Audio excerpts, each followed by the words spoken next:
Hey everyone, welcome to the Nolan Rossi podcast.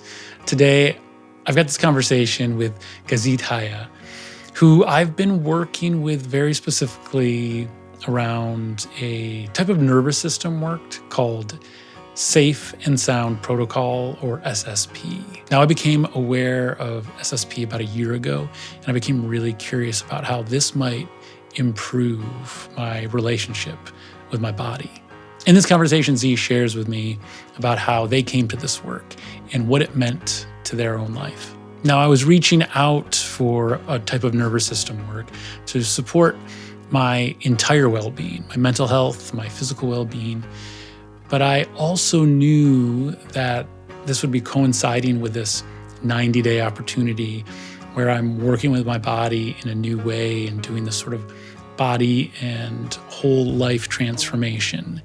And taking care of your nervous system, your stress, your anxiety is incredibly crucial if you're making a change like I am in these 90 days. Whenever you're incorporating a new physical activity, it can bring you a lot of life, it can bring you a lot of energy, but it could also bring some stress to the body because going on long runs, working out, or even just adding a small change over a long period of time can incrementally add some just residual stress to your entire system.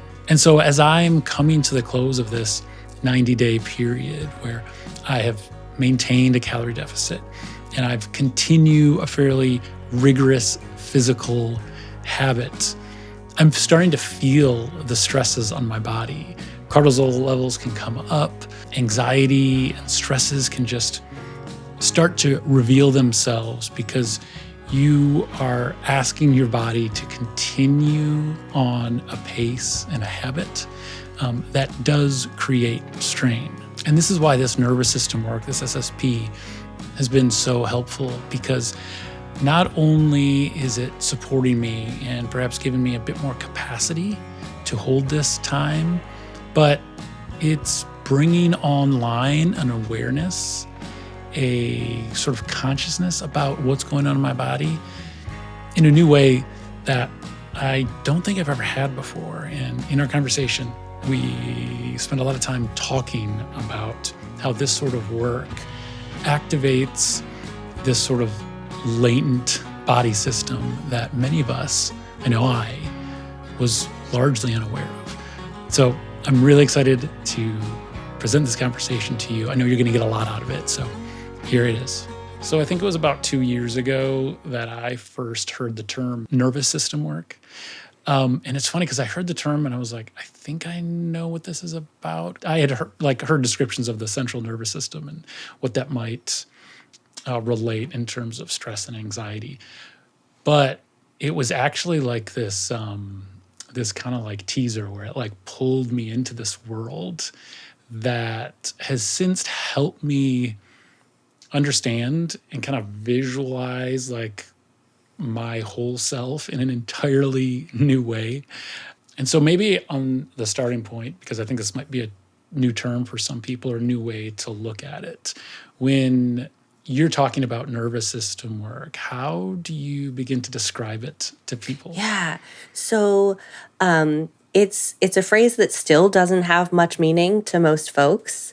My thought behind using those words is that most of us have been sort of trained into a culture that holds the premise that you should be able to move through life, especially in like adulthood. But we put this on little children too, in a purely cognitive way. So we have the common phrase, mind over matter.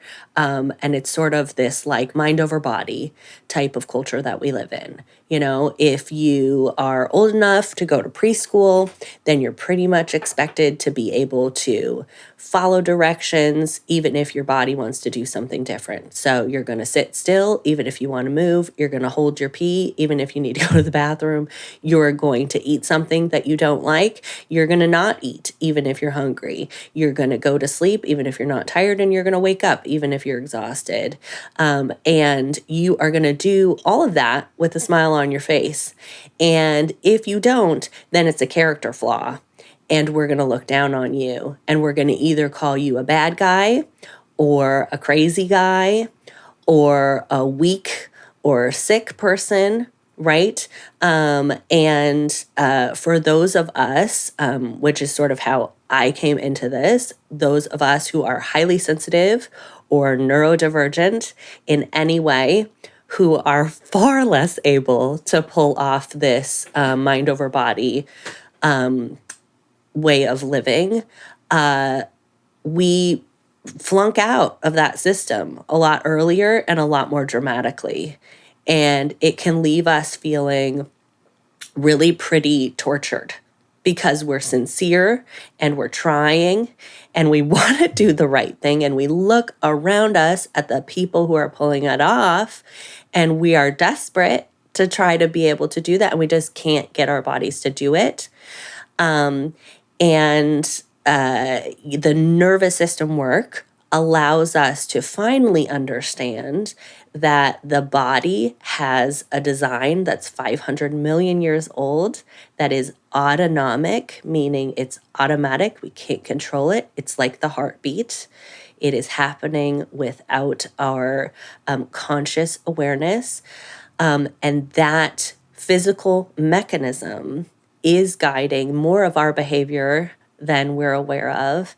And it can be understood, it can be respected, it can be supported, but it cannot be controlled.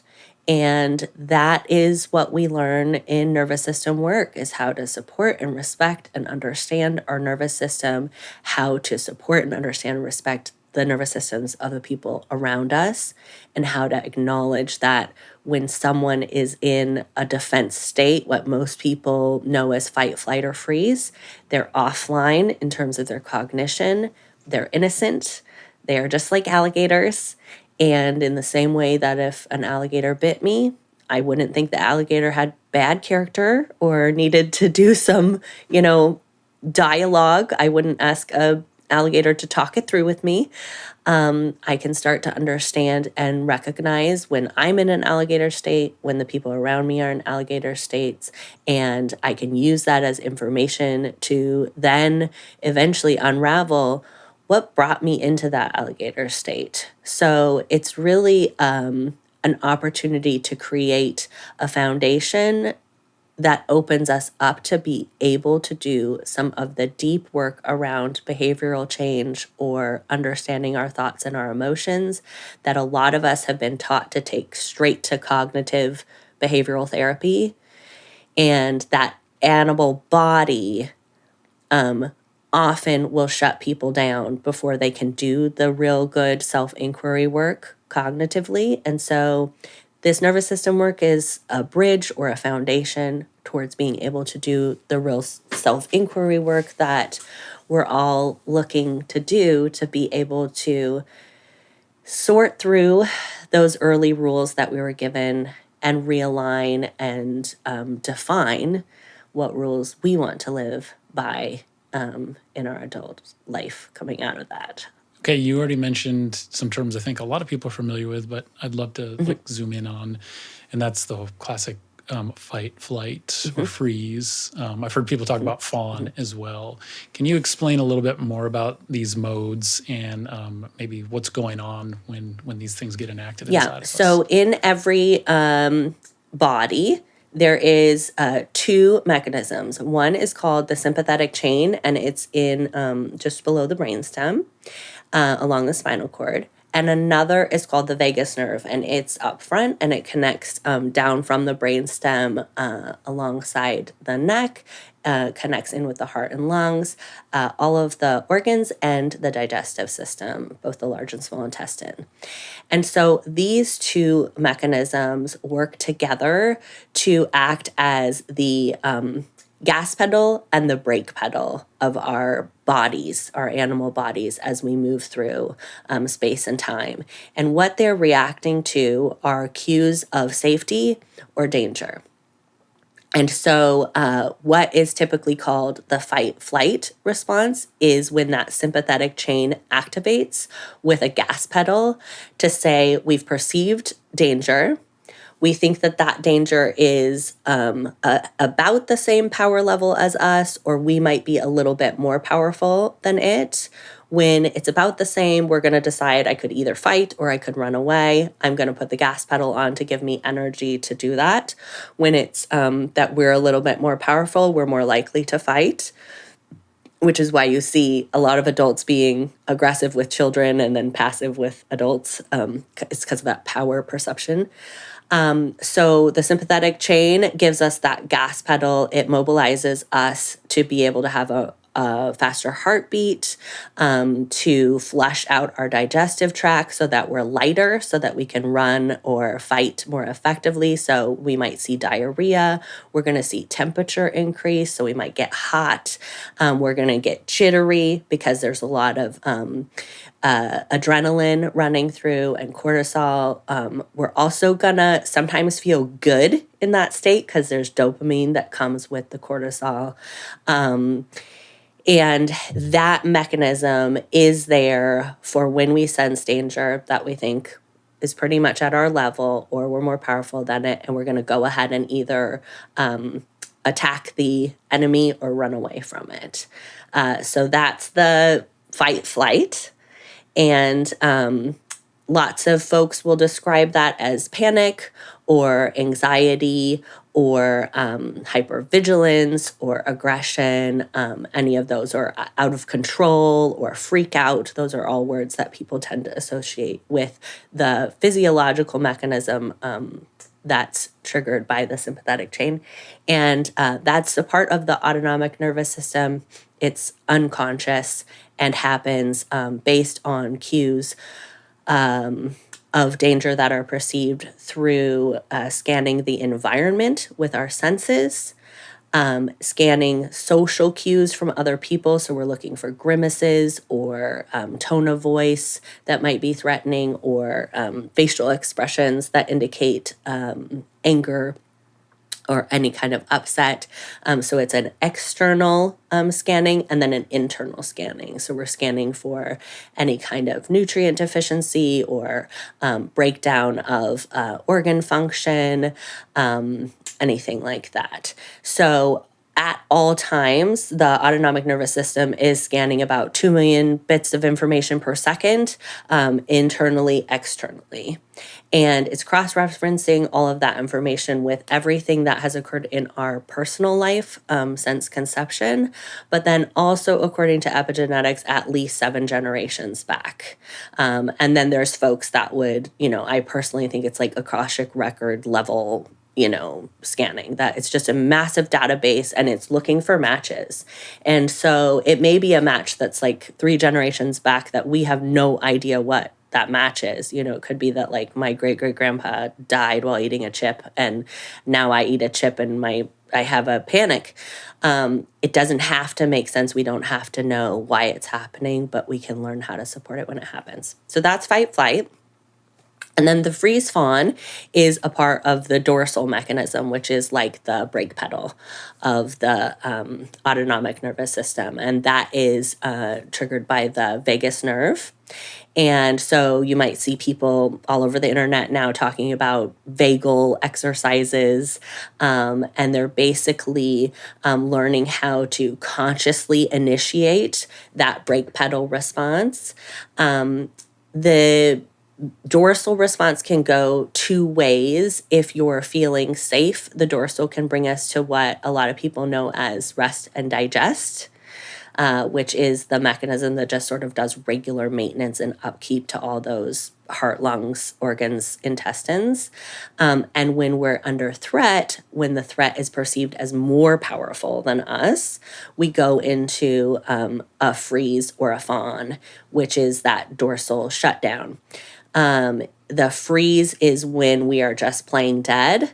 And again, it's when the threat is perceived as more powerful than us, our vagus nerve is going to go ahead and hold our breath. It's going to hold our digestion. It's going to cut off like saliva production and digestive enzyme production so that we're not going to have an appetite. We're going to get constipated. We're going to feel a little disconnected from our body. A lot of people use words like disassociation, depression, feeling like bed rotting, those kind of things to describe that experience of dorsal shutdown. Fawning is when we perceive the threat as more powerful than us, and we think the safest option is to try to make the threat feel better. And so we try to please it. And a lot of people will describe that as people pleasing or not having boundaries or codependency. That's also a dorsal response. So, you'll see a lot of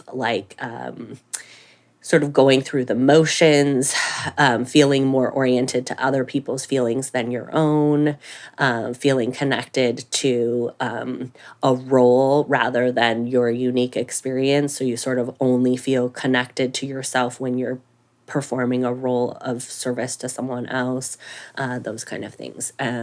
So yeah, that's fight, flight, freeze, fawn. Okay, you described this as autonomic, meaning like it is going to happen. So if that's the case, like, how the hell do we change it? Like, what can we actually do to improve maybe our capacity or support ourselves or heal? Like, what's the right even? I'm using different words because I'm not even sure what the right way to hold this or to approach it. So we don't want to fix or change or heal the autonomic nervous system while we have physical bodies. At some point, if we no longer have physical bodies, like, let's get rid of it. It's awful, right? But while we have physical bodies, it's legitimately dangerous to not have this mechanism functioning. What can happen for a lot of people is that they can get stuck in a freeze or a fawn, or they can get stuck in a fight or flight. And that can be it's called a neuroceptive mismatch, where you are getting messages from the body that don't match the information that you're actually taking in. And in that situation, we can increase flexibility of the nervous system. And we do that by connecting regularly with that safe dorsal, or that vagus nerve that slows things down, brings us back to rest and digest in a consistent way. And the reason why I don't use the words heal or fix or change is because in its design, the autonomic nervous system is highly effective. Our society has sort of interrupted the regular flow of the autonomic nervous system and caused some of these mismatches that can be like, some people use the words functional freeze or, chronic anxiety, things like that. And so when we're in that kind of a state, we can bring back our flexibility. But a lot of people use the term regulated nervous system to mean they just want to be calm, cool, and collected all of the time. And the word regulated means following the rules. And if you follow the rules of the design of the nervous system, it's to go in and out of fight, flight, and freeze. Fawn is a unique sort of mammalian response that doesn't actually serve a great function. So we can work in therapy on reducing our codependency, but we want to move through fight, flight, and freeze just all day, every day, coming back to ventral, which is a word used in polyvagal theory to acknowledge there is this connected and calm place of safety within ourselves that we can touch regularly into.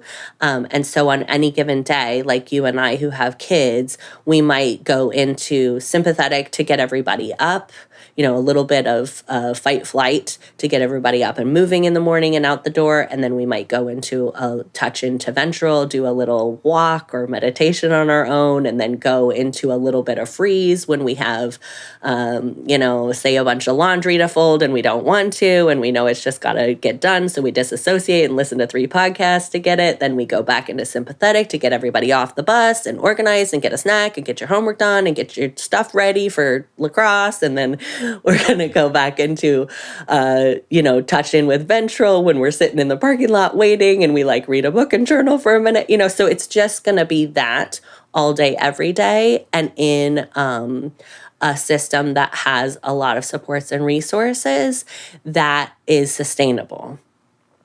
It's when we are shutting ourselves off from the information that the nervous system is sending through that fight, flight, and freeze response by maybe using coffee in the morning to drag ourselves around, or using alcohol in the evening, or any other substance to slow ourselves down when we're not receiving those messages in the name of healing or being calm.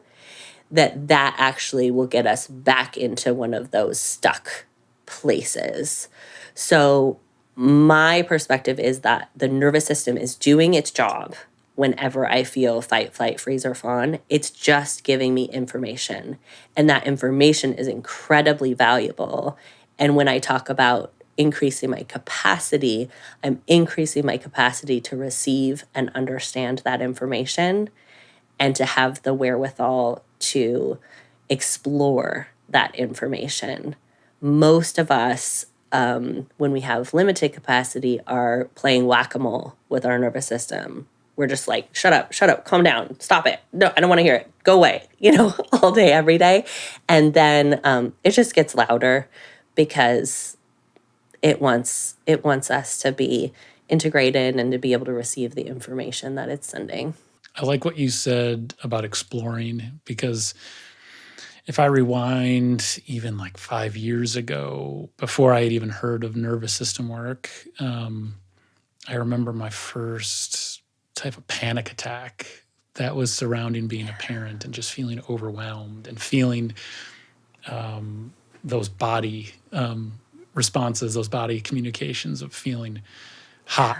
And in my case, I was really itchy. And I remember feeling overwhelmed in this moment that was pretty innocent. All my kids were really young at this age, but I just felt completely overwhelmed. And it was wintertime, and I had to go outside, and I took my shirt off because I was overheating so much. Brilliant. Yeah, but I was it was after that I'm okay, something is going on here. And I started exploring it down more traditional routes of therapy, but even there, I think I had this intuition that there's this body element going on. So I was searching down EMDR and other modalities that include and try to integrate the body into it, so it's not just a cognitive therapy approach. But in talking about exploring it, and also about recognizing that this natural process that's up and down, it's kind of like a wave of experiencing all these modes of the nervous system. Noticing and wanting to explore when it's okay, I'm experiencing some pretty extreme versions of this, when I recognize that the threat isn't that extreme. That seems to be a point of exploring that. And this is where your work came to me, specifically SSP.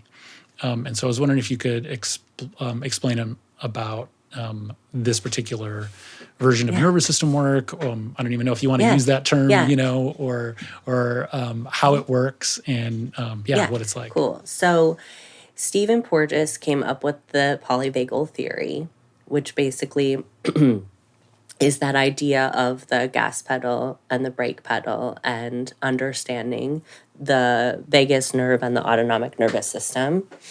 Well, I think, first he really recognized the cognitive wasn't reaching the vagus nerve, right? The body doesn't speak language. The body speaks body. And so when we go into therapy and we try to talk about, I got hot and then I got itchy and I had to go out in the snow, we can logic that out. And we can be okay, I was overwhelmed, da, da, da, da. But the body doesn't receive that information of that explanation. The body just responds to movement and breath work and vocalizing. You watch a dog for 3 hours or a toddler, and you'll see really quickly how the body just like resolves and handles the wave, like you said. It does so really naturally. Dogs will shake themselves off, after they meet another dog. They'll do big yawns. Toddlers will run around screaming. They're just vocalizing through all that mobilization. The body's just like made to brilliantly do that. And so I think Stephen was just recognizing that like we've got to get in there in a different way.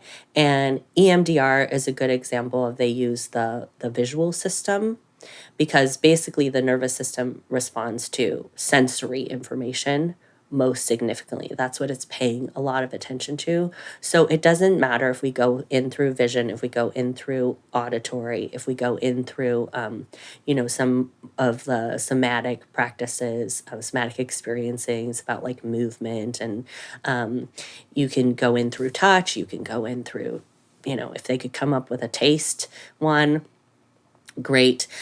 So it doesn't matter so much, but he keyed into this possibility of going through the auditory pathway because the vagus nerve runs directly under the auditory canal. And what the Safe and Sound protocol is designed to do is slowly, like in an exposure therapy kind of way, expose us to the speech sound frequency, which Dr. Porges calls the mother's cue, which is our initial cue of safety when we're an infant, is that when we hear that like caregiver's speech frequency, we're like, okay, I can relax. I'm safe. But for most of us, that got associated with threat somewhere along the way, that speech sound frequency. And so we lost that like coming back to safety point that was offered to us in infancy, or maybe wasn't. And so what we're doing is we're slowly reassociating ourselves with that original cue of safety by slowly but surely over the course of this playlist, filtering out the frequencies below 500 and above 5,000, which is that speech sound bandwidth. And we're doing so in a container where we've done the work to, cultivate safety through our relationship, through exercises, through education around what we're doing. We're providing choice, context, connection, all of these good things so that your body feels relatively safety. We introduce what may have been associated with threat, and we reassociate it with safety so that now that flexibility is back in functioning, and you know how to get back to safety. You've been there a number of times in this container, and then we start to build that out so that you know how to get yourself back there out in the wild. And the SSP is not considered a standalone modality, so we're not doing the SSP. We're using the SSP to support nervous system work, which is learning how to understand and respect how our nervous system works and how to be honest about our capacity with ourselves and others.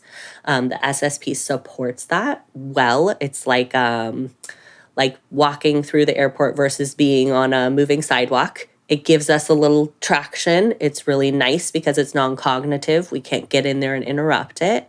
It's not necessary, but it can be really helpful. It's a cool modality. And all of that good work is, again, like I may have mentioned, creating the stability for us to be able to then go into our EMDR or our internal family systems work or our cognitive behavioral therapy to provide that sense of safety to all of the terrifying things that we've needed to keep locked down for them to be able to come out and get sorted through. So it's not an end point. It's like doing the prerequisites for grad school. Like how you framed that, and that is probably the most profound thing now that I'm experiencing it, because we're, I don't know, maybe 2 or 3 hours into the process of doing SSP work.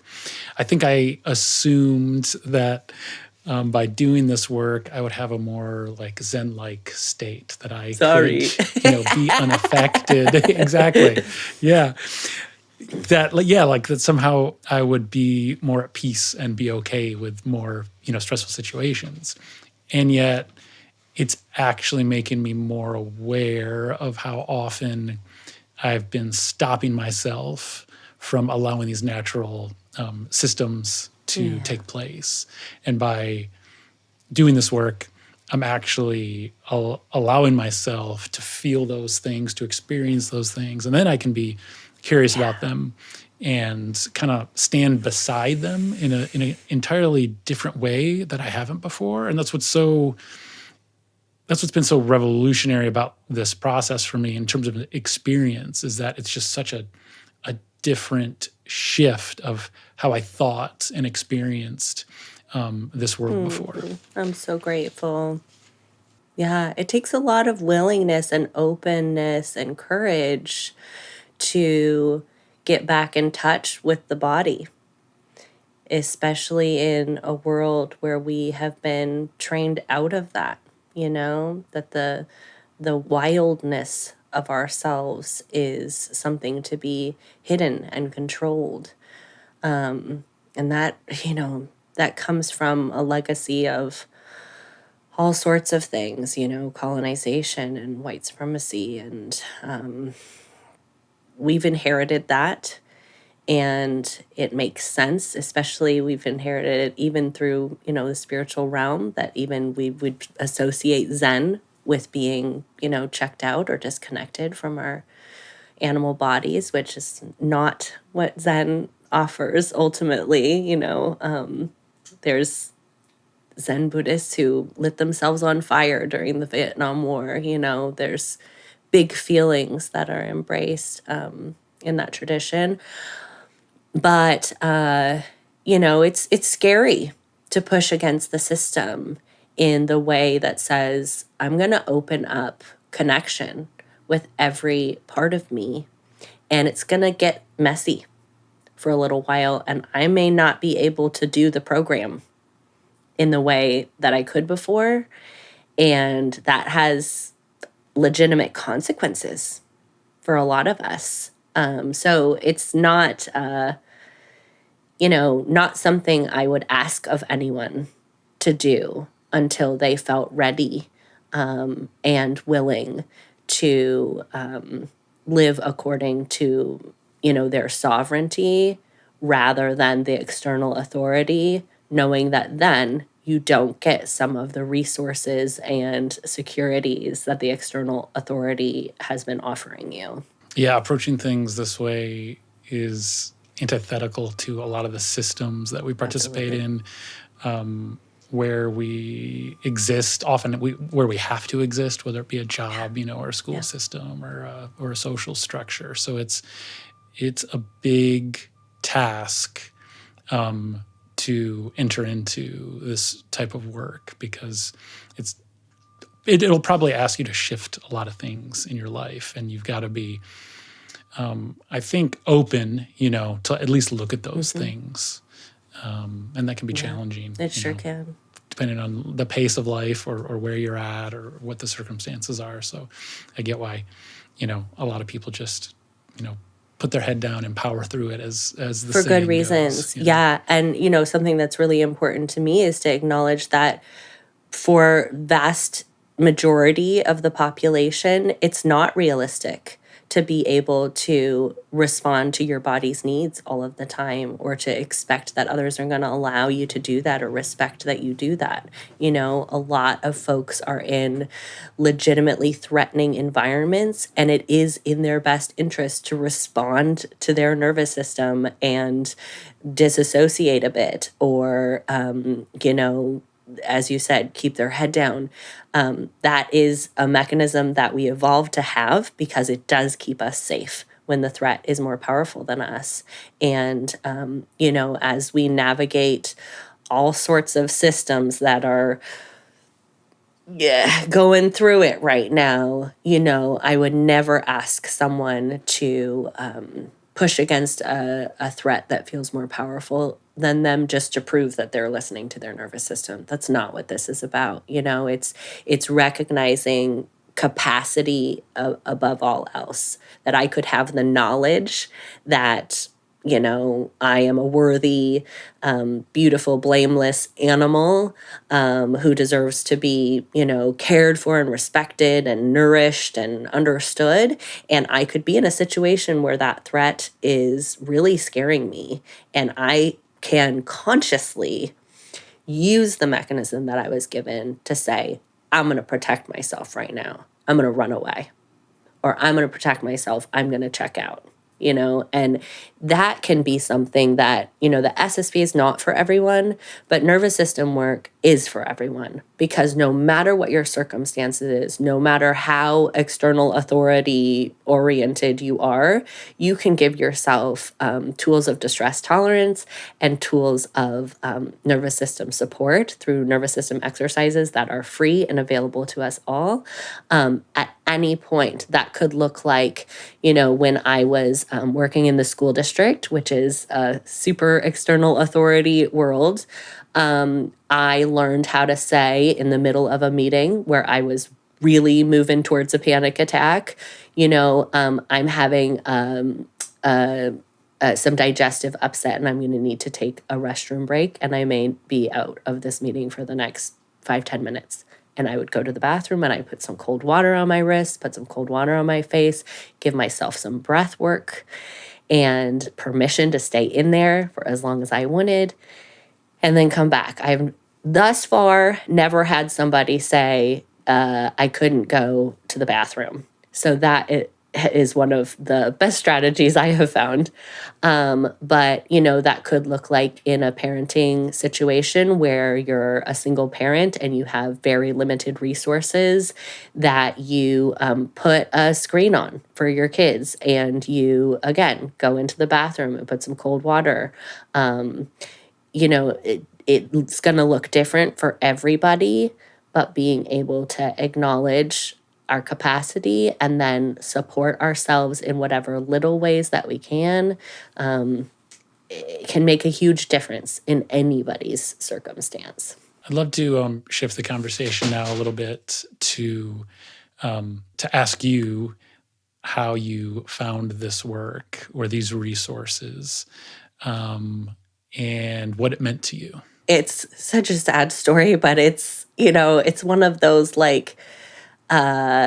couldn't get to hear without being there kind of deals. As I mentioned, I have always been highly sensitive. I had 3 traumatic brain injuries before the age of 3. So the world was terrifying to me from day one. I just never felt safe. Now I know a vision impairment related to those brain injuries that make it hard for my body to tell where it is in space. So everything just felt like it was attacking me. And I'm pretty sure that I'm somewhere on the autism spectrum. I haven't been formally diagnosed, but that's been in more recent years come to understand that too. So navigating the world from day one has just been nonstop terrifying for me. I failed at a lot of the things that I was asked to be able to do. I was raised in evangelical Christianity, so there's a lot of value in being very extroverted and very sunshiny and a lot of performance and enthusiasm. And I was terrified and couldn't speak to anyone and passing out all of the time and just wanting to be under the table. I just couldn't do it. And there was a lot of pressure to shift out of that. And I struggled, just being teary all of the time and fainting a lot. My dorsal is very skilled at just shutting me down to take me out of a situation. So my early childhood was just one of a lot of dorsal shutdown. And then in adolescence, I started realizing that I wasn't able to do the rules of gender or sexuality the way that I was being asked to. And that was all intertwined with like letting God down and going to hell and, failing my family. And it was really distressing to me because all I wanted was to make Jesus happy. And that led to another level of spiral shame and guilt and terror. And I really tried my hardest to make all of that go away, and it would not. And so slowly but surely, there was kind of nothing left that I could do, according to the expectations of my community. And I became very suicidal.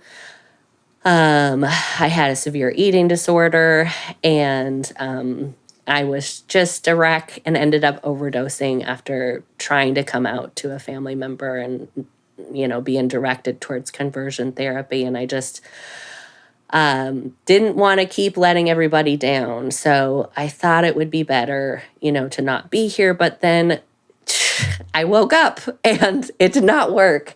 And I had a really awesome near-death experience, which I'm so grateful for, where I got a glimpse of, like, there's no such thing as a problem. But it was so devastating to be back in this life with feeling like I had no ability to pull it off in any way, that it was very hard to connect with the information that I received through that NDE for a long time. I was just really bitter for many years, completely cut myself off from Christianity and from all forms of spirituality. I tried to get into a relationship, got married, had a kid, but was operating with negative skills and tools. The suicidality increased with postpartum, and it was just disaster after disaster. And through divorce and custody battles, it just really became clear that, like, my life was not worth living. And thankfully, a psychiatrist referred me to something called dialectical behavioral therapy, which is a mix of cognitive behavioral therapy and Zen Buddhism, and just totally radically improved my life. So I studied that very diligently for like 5 years, but I was still grappling with intense suicidality and panic attacks, self-harm, and a lot of sort of dis-ease within my body, chronic pain, migraines. I was really struggling to maintain a work life, parenting. I was just, white knuckling it through, trying so hard, but I was still really struggling. And when perimenopause hit, a sort of another wave of hormones crashing through, I got so knocked down again that I went back to my doctor, and, she'd been with me for 10 years watching me just try to claw my way out of this hole. And it was like someone just kicked me in the face back into it. And I was like, I cannot, I am trying so hard and you've got to help me. She, suggested medications, but I had tried those before, and on a brain-injured brain, they don't do the thing they're supposed to do. So I was like, I can't do it. And, by the grace of something, there was a free workshop on polyvagal theory being presented through my doctor's office. And she was like, I don't know, maybe you want to go to this thing. I went, sat through it, and like so many of the people I work with, just finding out that you're not a shit loser fuck up, that you just have a nervous system, that just changed my whole life. Just in that hour and a half of being like, wait, it's not my fault. Just that was so profound. And then, I went down the rabbit hole of polyvagal theory, found out about safe and sound protocol. It's very expensive, as you know. I got pretty freaked out by that because I had $0. And I found out that to be trained in it, they don't still do this, but they used to put you through it as a part of the training. And I qualified to be trained in it as a speech pathologist. You could be like a regular therapist, a speech pathologist, or an occupational therapist. And now they've added a few other things. So I was like, I can get it cheaper if I get trained in it. So I did it just for myself, not with the intention of using it at all. Went through it, totally changed my life. Had like my first connection with ventral, which is the like safe feeling that I'd ever had. It was like all of the things that I had spent a decade learning downloaded. It was like they were waiting in the cloud. And then my body got some flexibility and all of it just came down into my body. And I was no longer just surviving and, clawing my way through. It was like, oh, I actually understand radical acceptance. And I can like acknowledge that these people who, were my abusers were just in their alligator place, and I could do the self-inquiry that I needed to do all those years that I couldn't access because my nervous system was just on such high alert for so long.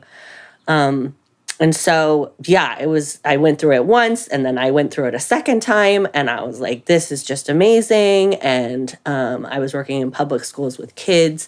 And at first I thought maybe I could do this with kids, like on the side for some extra money.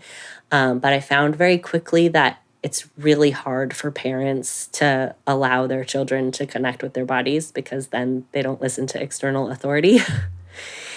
And it takes a very unique parent who's willing to support their kid through the process. So then I started asking parents to go through it first before their children, and that was often something people weren't really open to. So I was like, okay, well, I'm not going to ever find anyone who I can work with, but I'm glad I got it for me, And I had been trying to get out of the public schools for like 3 years, and I finally just gave up and was like, okay, this is just my life. I'm just gonna like do a lot of nervous system exercises and take a lot of bathroom breaks, and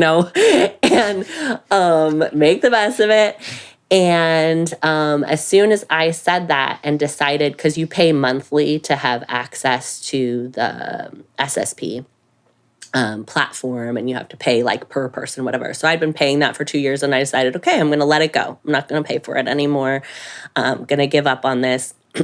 And someone who I think we connected through, Jessa Reed, is a podcaster, and I had been listening to her podcast, and she said she was having sessions, and I wanted to talk with her because I had had an experience with like a ET situation, and I wanted to talk to someone else who had that experience. So I booked a session, and then I got on the session and I was like, I don't really know what to talk about.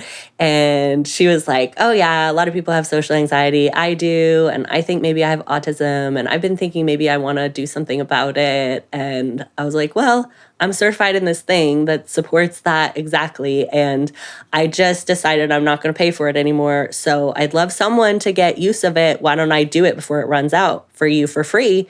And she said yes. And then she had me on her podcast. And then 2 days later, 47 people had contacted me. I took a leave from my school job and was like, I don't know, I'll try it. And it's been 2 years. So are you not doing any speech pathology work then? Is it just all SSP work then? Yep. Wow, that's amazing. And I'm so fucking happy. Wow. Absolutely. It's like, right, it's that classic, right, when you're ready to be free and just kind of let things go. Yeah. And then it'll come right back to you. And then it's just abundance, central. Yeah. That's incredible. Yeah. And my whole life has changed since then in such beautiful ways. Yeah. It sounds like from the place you were coming from, like finding this work was transformative. I'm also really curious about maybe more the details of your time with SSP. Like, did you find it, I don't know, more freeing? Was it challenging in a way that you didn't expect? Like, what was the experience of the time that you spent in there? So the way that I was brought through it is very different from the way that I bring people through it now. I think probably because they were like, y'all are all therapists, you've all done your own work, like we're just gonna do this to like give you the experience. And I was like, I don't know any of this, you know?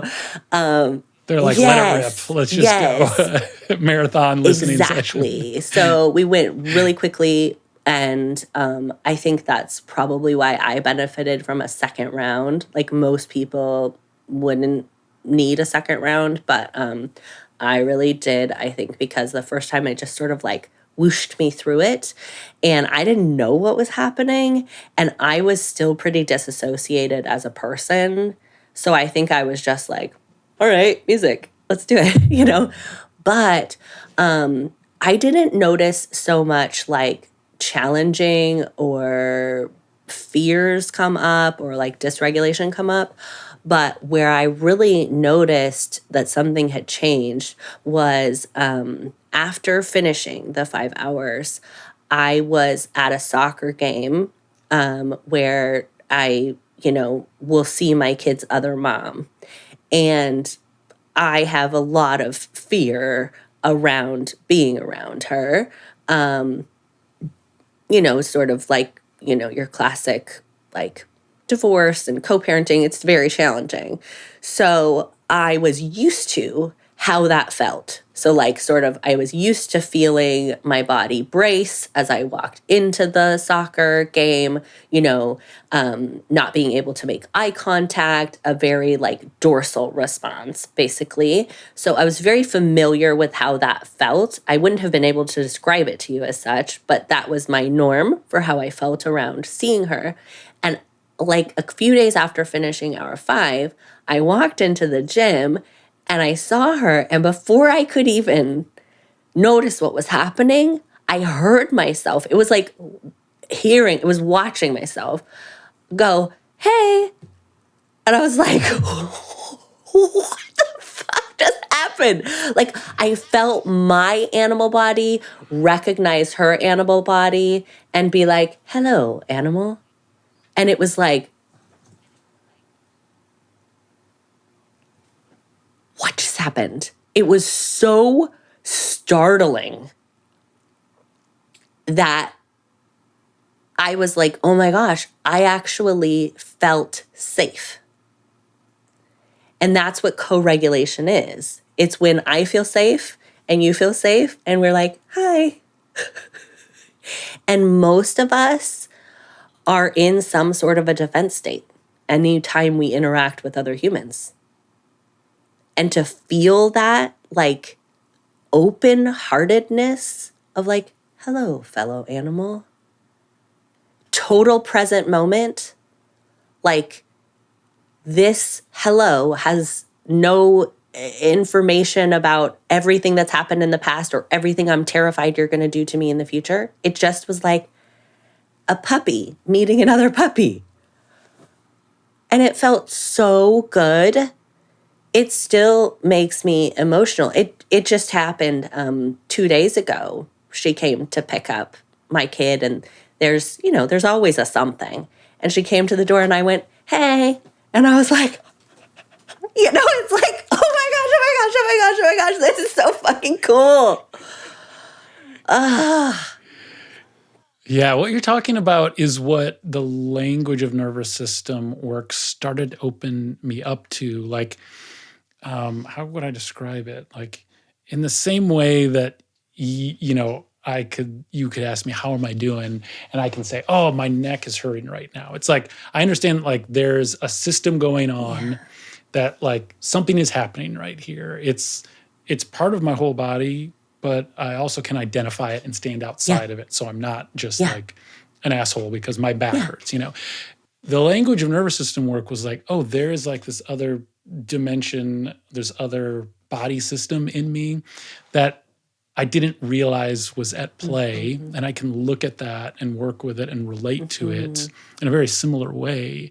And, I'm not all the way through the SSP, but what you're talking about is like what has come online of just that awareness, not cognitive, but in an experience, like a body experience. Like, oh, I'm getting stimulated right now. Oh, I'm a little afraid right now. Oh, I'm getting angry right now.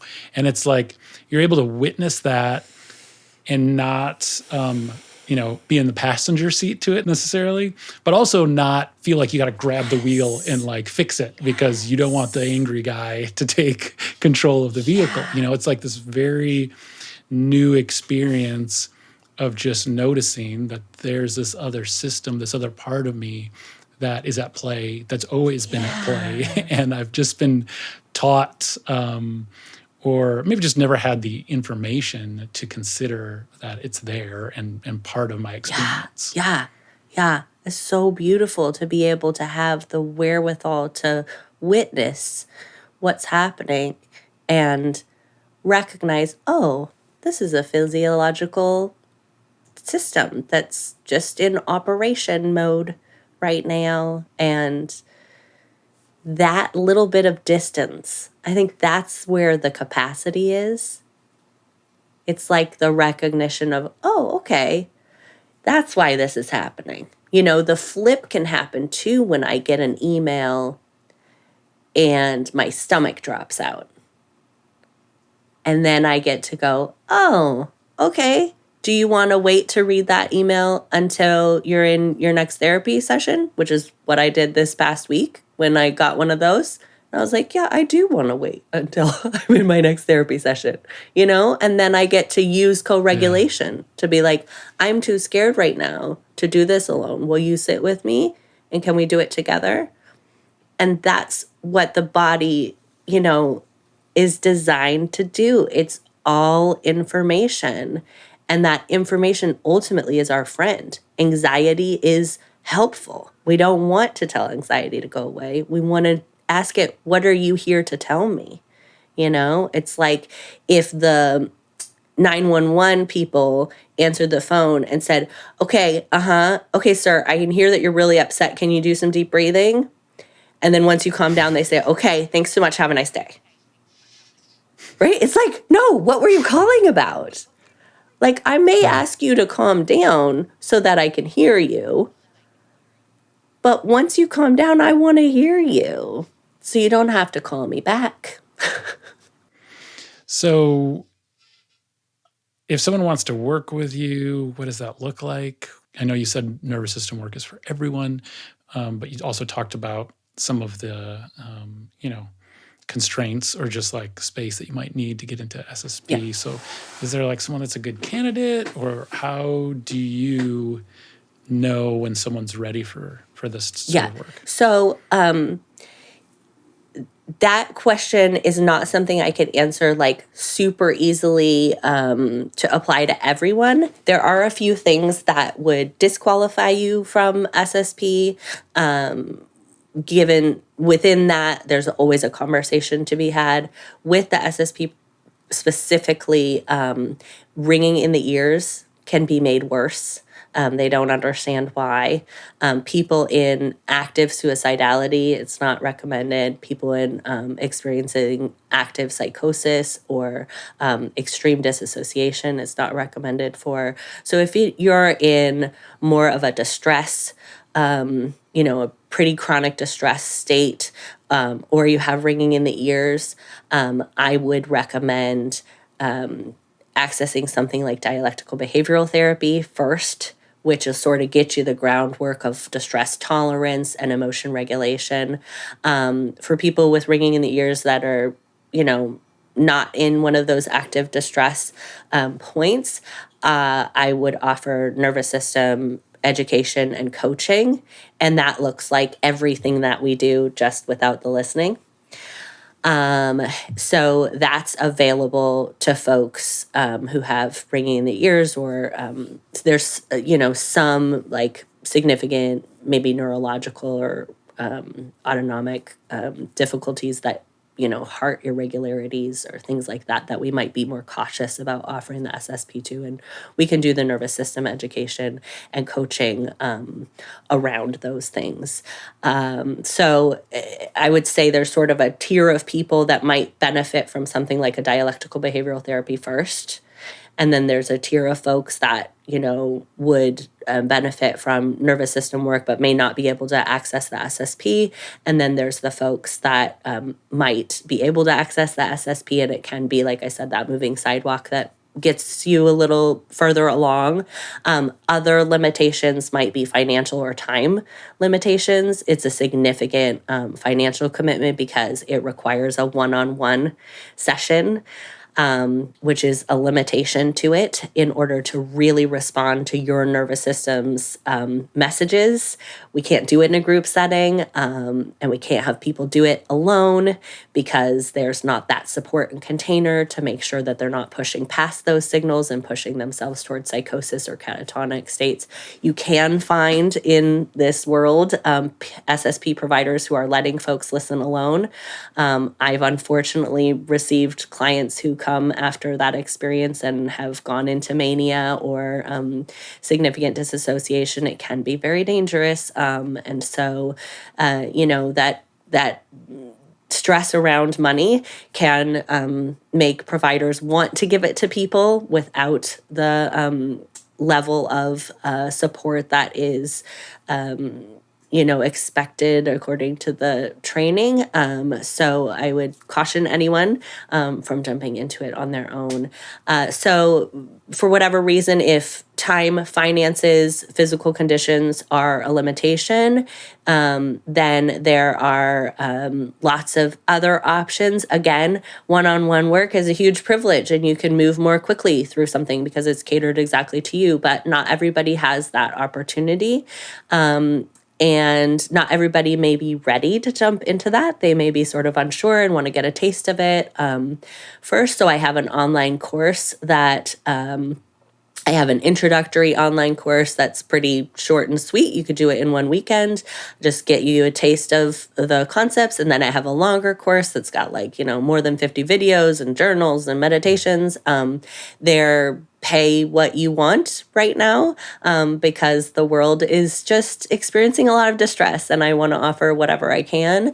So that's something that doesn't involve, direct connection with me, but is all materials that I've created. So that is accessible on my website. And then I've also made a YouTube channel that has, close to 500 videos separated into playlists of nervous system exercises that you can do at any time on your own, understanding distress tolerance and how to apply distress tolerance skills. There's super esoteric stuff, there's super 3D stuff, and everything in between. There's a ton of videos around polyvagal theory, and I'm adding to that every day because I want people to have access to this information, and that's always going to be free. I also have an online community that people who work one-on-one with me have free access to, and there's a small monthly fee for folks who want to be a part of that if they're not working one-on-one with me, and that provides sort of a container that's sheltered apart from social media or, where just anybody can get in so that people can make connections with each other along the way if they'd like to. For some people, that makes a big difference to be able to tag somebody else who's doing nervous system work and say, hey, I'm freaking out. Can you remind me to look for the colors of the rainbow or what have you? And that's a very sweet community. So I'm also through Jumpsuit Agency doing a free nervous system work class. Right now that's through their Jumpsuiters free Patreon. So that's another option. I'm trying to get it in every pocket, in every way that might be needed so that people can have as much access to it as is right for them.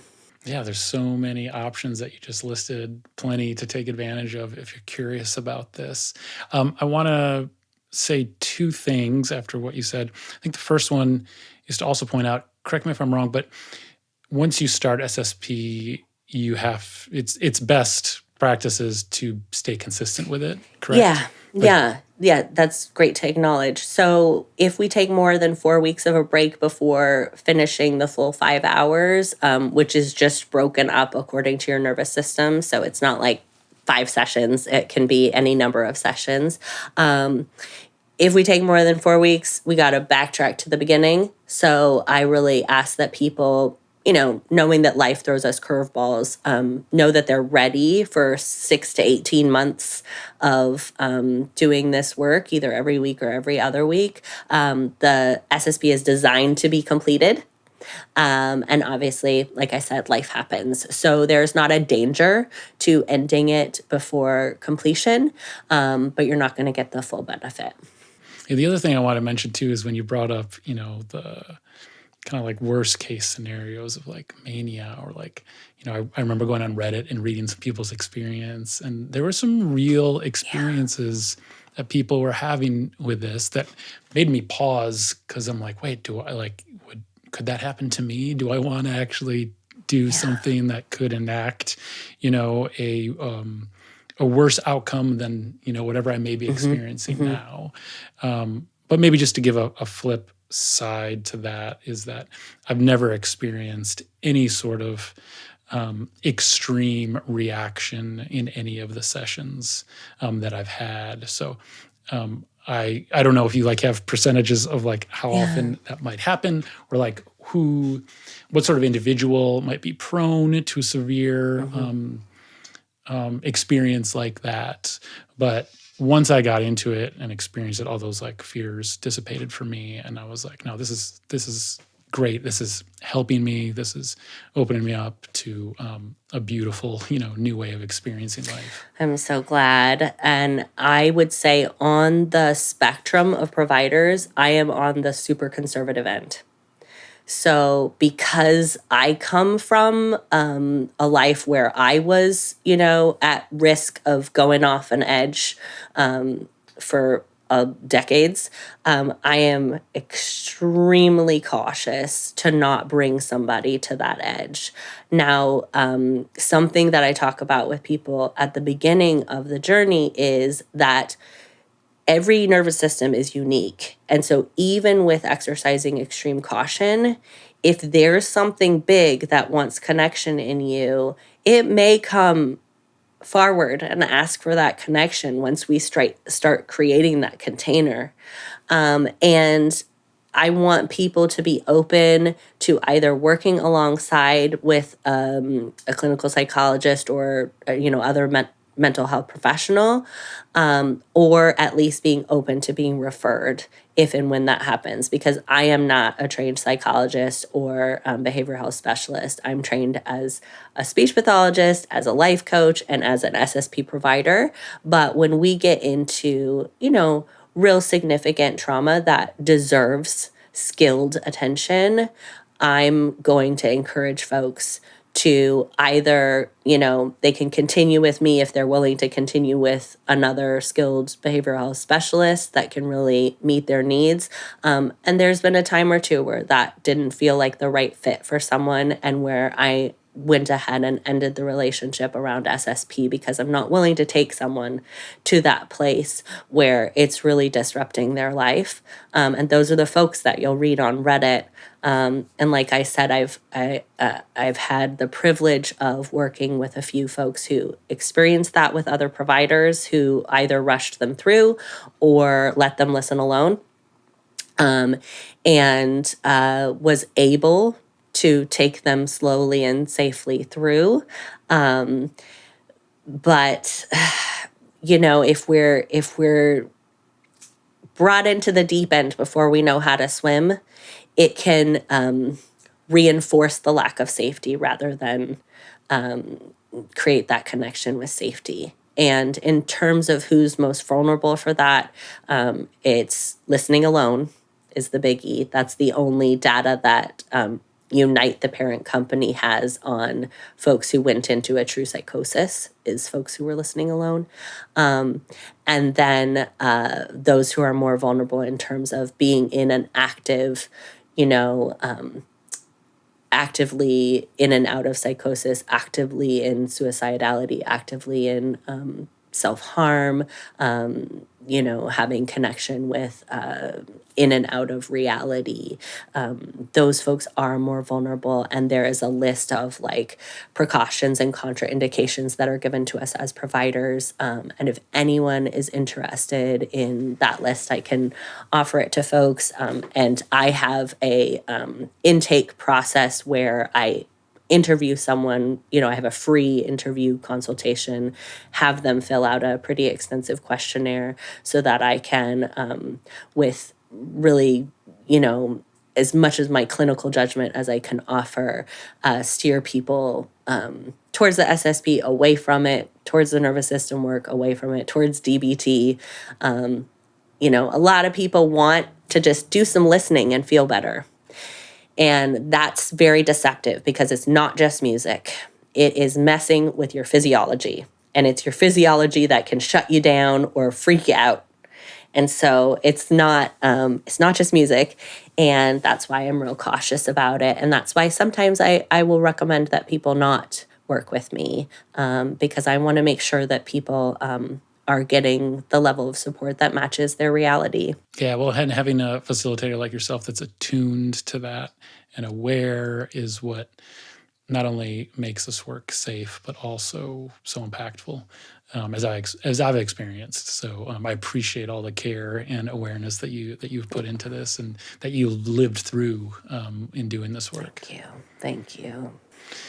See, I would love to have a part 2 at some point about talking about how this all relates to parenting and working with kids. We've talked about that a little bit, but there's as much as this work has been so profound for me, it's like I just see all these connective points with like with my kids, and it's like their work is my work and how we're all interconnected. Well, thank you so much for sharing everything that you did today. I hope that it helps people, and I'm going to make sure that there's links to your work and all the different resources that you have, because there's so much that you're offering right now to people. So it's kind of like, if you're listening to this and you're curious at all, there's no reason not to dip your toe in and to explore a little bit to see what's possible, and what's out there. Thank you. So thank you. All right. Well, I guess I'm going to see you on Thursday for our next SSP session. And we'll pick up the work there. Thank you so much. This was such a joy.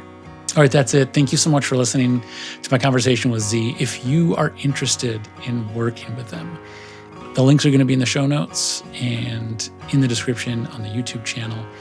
There's so many great resources, so please reach out and check out all the offerings there. Until next time, be well.